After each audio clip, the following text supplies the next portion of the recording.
Good morning friends. આજે આપણે એક દાખલો જોવાના છીએ. કેપિટલ A છગડે કૌંસમાં A, B, C ના તમામ ઉપગણો લખો. હવે આ ટાઈપના દાખલા ચેપ્ટર 1માં આવી જ ગયા છે. આપણે એનું પુનરાવર્તન કરીએ છીએ. તો એના તમામ ઉપગણની સંખ્યા 2n. એ તમને કોણ આપેલો છે? છગડે કૌંસમાં A, B, C માટે number of A small n 3. આ સૂત્રમાં વેલ્યુ મૂકી દો એટલે 2 નો ઘન બરાબર 8 થશે. ચાલો હવે એના તમામ ઉપગણ લખવાના છે. તો ખાલી ગણે દરેક ગણનો ઉપગણ એટલે પહેલું 5. ગણ પોતે પોતાનો ઉપગણ એટલે એ લખી દો, અથવા એને આપણે તમે શું લખી શકો? એ કોણ છે? છગડે કૌંસમાં A, B, C બરાબર. પછી તમે એક એક ઘટક ને છગડે કૌંસમાં લખો એટલે છગડે કૌંસમાં A, છગડે કૌંસમાં B, છગડે કૌંસમાં C. પછી બબ્બેની જોડે ચક્રીય ક્રમમાં બનાવો તો છગડે કૌંસમાં A, B, છગડે કૌંસમાં B, C, છગડે કૌંસમાં C, A બરાબર છે. ઓકે, તો 8 ઘટકો થઈ જાય છે. 8 ઉપગણ આવી ગયા. હવે તમને એ પણ ખબર છે કે એના તમામ ઉપગણોના ગણને એનો ઘાતગણ કહે છે. એટલે એને સંકેતમાં શું કહેવાય છે? પાવર ઓફ કેપિટલ A બરાબર છે. હવે આ બધાને જો હું છગડે કૌંસમાં મૂકી દઉં,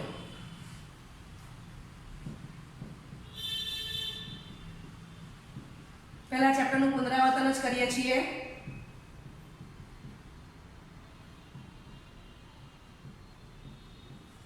તો એ કોણ છે? પાવર ઓફ A માટે number of power of A is equal to 2 cube. 8 જ છે. સમજ પડે છે? ઓકે, આ ઘાતગણ નહીં, ખાલી પુનરાવર્તન કરું છું. બીજું તમે ચેપ્ટર 1માં એ પણ શીખી ગયા કે આ જે 8 ઘટક આવવાના એમાં પહેલા જે આ 2 ઘટક છે બરાબર, તેને તમે નામ શું આપેલું છે? અનુચિત. અન વત્તા ઉચિત, અન વત્તા ઉચિત બરાબર છે.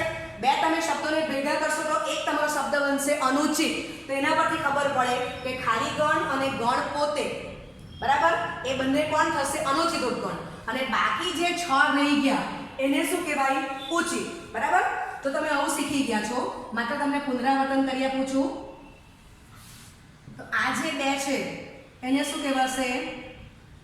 અનુચિત ઉપગણ. અને આ 6 ને શું કહેવાશે?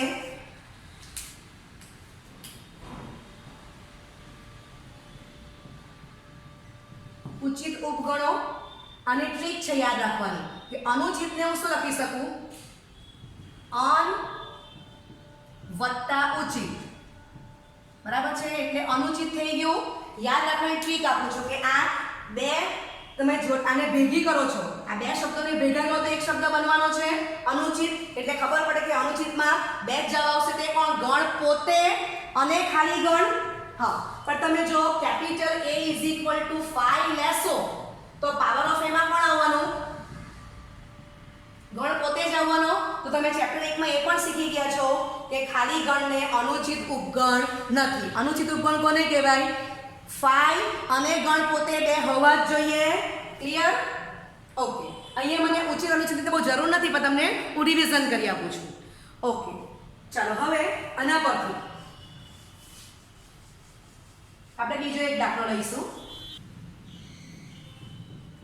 સ્વાધ્યાય 2.1 પ્રશ્ન 8.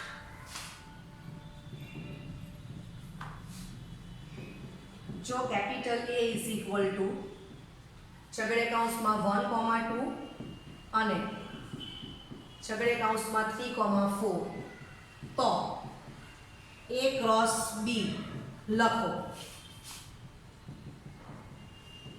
A ક્રોસ B ને કેટલા ઉપગણો હશે? એ તમામ ઉપગણોની યાદી બનાવો. બરાબર છે. ચાલો તો આપણે સ્ટાર્ટ કરીએ.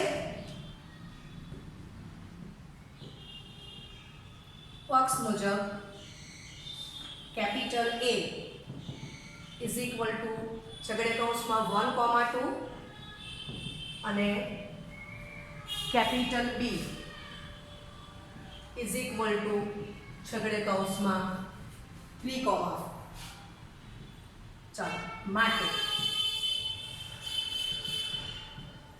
Number of A is equal to 2, number of B is equal to 2, માટે number of A cross B is equal to number of A into number of B 2 into 2 4 થશે, બરાબર છે.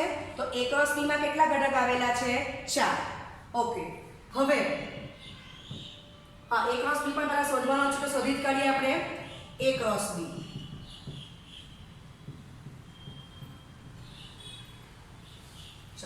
તો શું થશે? છેડે કૌંસમાં પહેલી ક્રમિક જોડ 1,3, બીજી 1,4, ત્રીજી 2,3 અને ચોથી ક્રમિક જોડ 2,4, રાઈટ. ચાલો હવે એ ક્રોસ બી ના કેટલા ઉપગણ થશે? તો માટે એ ક્રોસ બી ના કુલ અથવા તમામ ઉપગણોની સંખ્યા is equal to 2 raise to number of A cross B. સમજાય છે? આગળ ગણ એ હતો, તમે સૂત્ર શું લખ્યું? 2 raise to n. n means what? Small n is equal to number of capital A. તો એના પરથી હું એપ્લિકેશન કરું છું. ચેપ્ટર 1 પ્રમાણે જે દાખલો જોઈ ગયા એના પરથી એપ્લિકેશન કરું. એને બદલે કોણ છે? એ ક્રોસ બી. તો અહીંયા n એટલે નંબર ઓફ એને બદલે કોણ આવી ગયું? Number of A cross B. બરાબર છે. ચાલ, તે કેટલા છે? 4 છે. આપણે ઉપર સાદુરૂપ મેળવેલું જ છે, તો એમાં આપણે વેલ્યુ મૂકી દઈશું.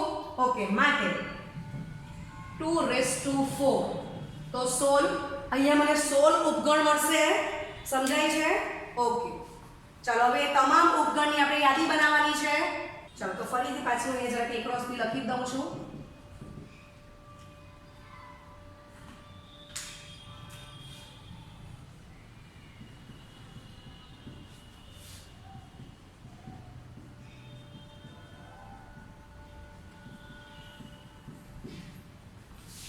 માટે એ ક્રોસ બી ના કુલ અથવા તમામ ઉપગણો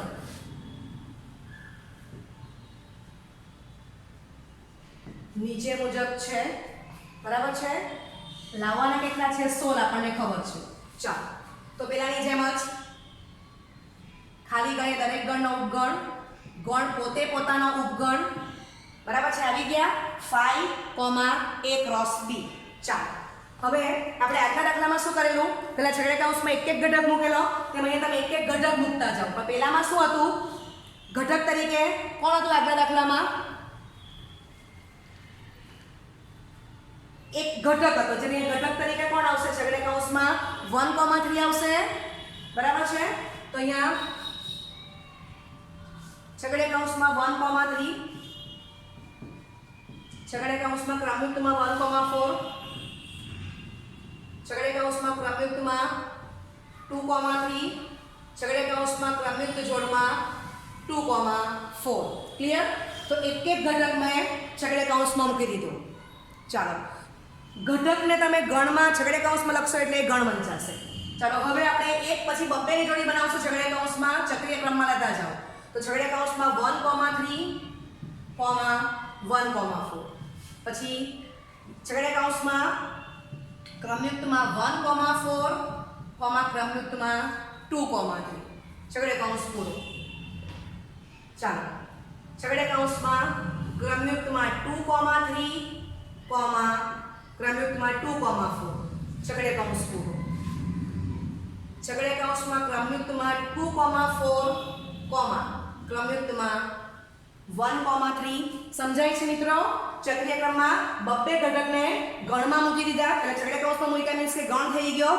ચાલો, હવે 3 ની જોડ બનાવવાની છે, પણ તે બનાવતા પહેલા જરાક આપણે અભ્યાસ કરશું. તો મેં આ ચક્રીય ક્રમમાં લીધા, પણ વિકર્ણ ઘટક તો લઈ શકાય ને, એક છોડીને એક. આમ તો એ હું અહીંયા અલગ બોલપેનથી જ બતાવું છું. હવે હું એક છોડીને એક લાવું છું એટલે છગડે કૌંસમાં ક્રમયુક્તમાં 1,3, ક્રમયુક્તમાં 2,3, છગડે કૌંસમાં ક્રમયુક્તમાં 1,4, ક્રમયુક્ત જોડમાં 2,4. સમજાય છે? ચાલો, એટલે બબ્બે ઘટકની જોડીના બધા કેસ આવી ગયા. પહેલા આપણે બબ્બેને ચક્રીય ક્રમમાં લખ્યા, પછી એક છોડીને એક લખ્યા. ચાલો હવે 3 ની જોડી બનાવવાની છે આપણે. તો છગડીયા કૌંસમાં ચક્રીય ક્રમમાં લખશું 1, 3, 1, 4, ક્રમિકમાં 2, 3. બરાબર છે. લખવામાં સરળતા રહે એટલે ચક્રીય ક્રમમાં લખીએ છીએ એટલે પુનરાવર્તન પાછું થઈ ના જાય એટલે એક ગણનું. ચલો હવે પહેલા 1, 3 આ પેરમાં લીધો. હવે આમાં હું 1, 4 થી સ્ટાર્ટ કરીશ. 1, 4, ક્રમિકમાં 2, 3, ક્રમિકમાં 2, 4. છગડીયા કૌંસ પૂરો. ચાલો હવે છગડીયા કૌંસમાં 1, 4 પછી કોનો વાર આવશે? 2, 3. તો 2, 3, 2, 4, 1, 3. રાઈટ. ચાલો હવે કોનો વાર આવશે પહેલો? તો ક્રમિક છગડીયા કૌંસમાં ક્રમિકની જોડમાં 2, 4. તો 2, 4 પછી કોણ આવશે ચક્રીય ક્રમમાં? ક્રમિકની જોડમાં 1, 3, ક્રમિકની જોડમાં 1, 4. થઈ ગયો છગડીયો કૌંસ પૂરો. ચાલો હવે તમે આગળ વિચારો કે છગડીયા કૌંસમાં 1, 3, 1, 4 ને 2, 3 ક્રમિકમાં એ તો અહીંયા આવી જ જાય છે. બરાબર. ગણનું પુનરાવર્તન કરવાનું નથી. ચાલો તો હવે આપણે મેમ્બર ગણી ગઈ કેટલા સોલ્વ થાય છે કે નહીં. તો જોઈએ આપણે 1, 2, 3, 4, 5, 6, 7, 8, 9, 10, 11, 12, 13, 14, 15 ને 16. સમજાઈ ગયું? તો આ a ક્રોસ b ના તમામ ઉપગણ લખી કાઢ્યા. હવે નોલેજ માટે અને જો મારે ગતગણ કેવો હોય તો બધાને મારે આ સોલ્યુશન કરીને છગડીયા કૌંસમાં આપી દેમ તો શું થાય? Power of a cross b એટલે કે a ક્રોસ b નો ગતગણ. ઓકે. ચાલો તો હું આશા રાખું છું કે તમને a ક્રોસ b ના 16 ઘટક લખતા અહીંયા આ દાખલામાં આવડી ગયા છે. ફરીથી એકવાર હું કહી જાઉં છું કે રીતે લખવાનું છે. તો ખાલી ગણ અને ગણ પોતે, પછી છગડીયા કૌંસમાં એક ઘટક લખો, પછી છગડીયા કૌંસમાં 2 ઘટક ચક્રીય ક્રમમાં લખો અને પછી છગડીયા કૌંસમાં 2 ઘટક એક ઘટક છોડીને એટલે કે 1, 3 તો 2, 3 એક પેરમાં લખી દો. બરાબર. એક છગડીયા કૌંસમાં અને બીજા છગડીયા કૌંસમાં 1, 4 તો 2, 4 લખી દો. એટલું ડિફરન્ટ છે મેં રેડ કલરથી બતાવ્યું છે. ત્યાર પછી 3 ની જોડી ચક્રીય ક્રમમાં આપતા જાઓ. બરાબર. તો બીજી આપણને 3 ની 4 જોડી મળી જશે. બધા ઘટકો ડિફરન્ટ છે. બરાબર. ઓકે. ઓકે વિદ્યાર્થી મિત્રો, તો આપણે આગળ જે દાખલો જોઈ ગયા સ્વાધ્યાય 2.1 નો પ્રશ્ન 8 બરાબર છે, એના પરથી આપણે સંબંધ a થી b નો સંબંધ ની વ્યાખ્યા શીખીશું. તો સંબંધ ને ઇંગ્લિશમાં રિલેશન કહેવાશે. ઓકે. તો અરિક્ત ગણ કેપિટલ A અને કેપિટલ B માટે a ક્રોસ b ના કોઈ પણ ઉપગણને a થી b નો સંબંધ કહે છે. બરાબર છે. તો આપણો આગળ પ્રશ્ન 8 છે. a ક્રોસ b મેં લખી દીધા છે. a ક્રોસ b માં 4 ઘટક છે માટે a ક્રોસ b ના કુલ ઉપગણની સંખ્યા કેટલી આવી? 2⁴ 16. હમણાં દાખલો ગણ્યો છે. હવે આમાંથી આમ કહી શકું 5 subset a cross b, a cross b subset a cross b subset means ઉપગણ. પછી છગડીયા કૌંસમાં ક્રમિકમાં 1, 4 તો સબસેટ a ક્રોસ b. પછી મેં 2 ઘટક છગડીયા કૌંસમાં લીધા, પછી 3 ઘટક છગડીયા કૌંસમાં લીધા. તો એ 3 ઘટકો અહીંયા જે છે એ a ક્રોસ b માં આવેલા જ છે. ઇટ મીન્સ કે આપણે આગલા દાખલામાં જે 16 ઉપગણ લખી ગયા એ 16 ઉપગણ a ક્રોસ b ના જ છે. બરાબર છે. ઓકે. હવે અહીંયા જો કે મેં એક એક્ઝામ્પલ અહીંયા આપ્યું કે મેં આવું લખ્યું છગડીયા કૌંસમાં 1, 3, 1, 4, 1, 5. બરાબર. તો તમે જોઈ શકો છો કે આ a ક્રોસ b જે આપ્યો છે એમાં 1, 5 એક પણ જગ્યાએ નથી.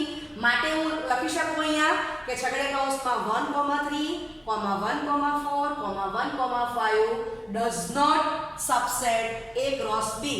બરાબર છે. અથવા તો a ક્રોસ b નો ઉપગણ નથી. સમજાય છે? એટલે આગળ જે 16 ઉપગણ આપણે a ક્રોસ b ના લખી ગયા એ 16 ઉપગણ જ છે કે દરેકને તમે લખો એટલે ઉપગણ a ક્રોસ b લખતા જાઓ, પણ 16 ઘટક લખવાની જરૂર નથી. બરાબર છે. ઓકે. પણ કાળજી રાખવાની કે a ક્રોસ b માં જે ઘટકો છે એ ઘટક પરથી આપણે બધી ક્રમિક જોડને વારાફરતી આપણે છગડીયા કૌંસમાં મૂકતા ગયેલા છે ને આપણે 16 ઉપગણ લખેલા છે. ક્લિયર? ઓકે. તો આ સંબંધની વ્યાખ્યા છે. એ ઉદાહરણ એ દાખલા પરથી આપણે સમજ્યા પ્રશ્ન 8 પરથી. હવે એક ઇમ્પોર્ટન્ટ રિઝલ્ટ આપું છું. તો જો અરિક્ત ગણ કેપિટલ A અને કેપિટલ B હોય તો A થી B પરના કુલ સંબંધોની સંખ્યા A ક્રોસ B ના કુલ ઉપગણોની સંખ્યા બરાબર થાય છે. બરાબર. માટે તો હું લખું છું, ધારો કે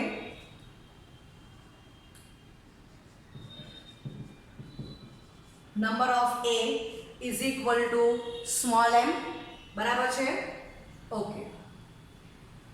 A is not equal to 5 તો છે જ, સભ્ય સંખ્યા છે એટલે સામાન્ય બિલોંગ્સ ટુ n માં જવાનું, તો હું લખી શકું m belongs to capital N. Number of B is equal to small n, તો A પણ belongs to capital A. માટે number of A cross B is equal to number of A into number of B is equal to mn. માટે A cross B ના કુલ ઉપગણોની સંખ્યા is equal to 2 raised to number of A cross B is equal to 2 raised to mn. બરાબર. હવે આપણને શું કહ્યું છે, જે કુલ ઉપગણની સંખ્યા છે તે જ કોણ છે, A થી B પરના કુલ સંબંધની સંખ્યા. બરાબર. તો હું લખી દઉં is equal to, આના is equal to is equal to A થી B પરના કુલ સંબંધોની સંખ્યા. ક્લિયર? ચાલો, માટે આપણે પ્રશ્ન 8 માં જોઈ ગયા કે A ક્રોસ B માં 4 ઘટક છે, તો A ક્રોસ B ના કુલ ઉપગણની સંખ્યા કેટલી આવી ગઈ? 2⁴ ઇઝ ઇક્વલ ટુ 16. તો જે 16 ઉપગણ લખ્યા એ જ કોણ છે? A થી B પરના કુલ સંબંધ જ 16 બતાવે છે. વાત સમજાય છે? ઓકે. તો હું આશા રાખું છું કે તમને ઉપગણની A થી B પરના કુલ સંબંધની સંખ્યા is equal to A cross B ના કુલ ઉપગણની સંખ્યા is equal to 2 raise to number of A cross B થાય છે. એ કન્સેપ્ટ ક્લિયર થઈ ગયો છે. આ ખૂબ ઇમ્પોર્ટન્ટ રિઝલ્ટ છે, મોસ્ટ ઇમ્પોર્ટન્ટ રિઝલ્ટ છે MCQ માટે, અને દરેકને યાદ પણ રહી ગયું હશે. Okay, thank you very much.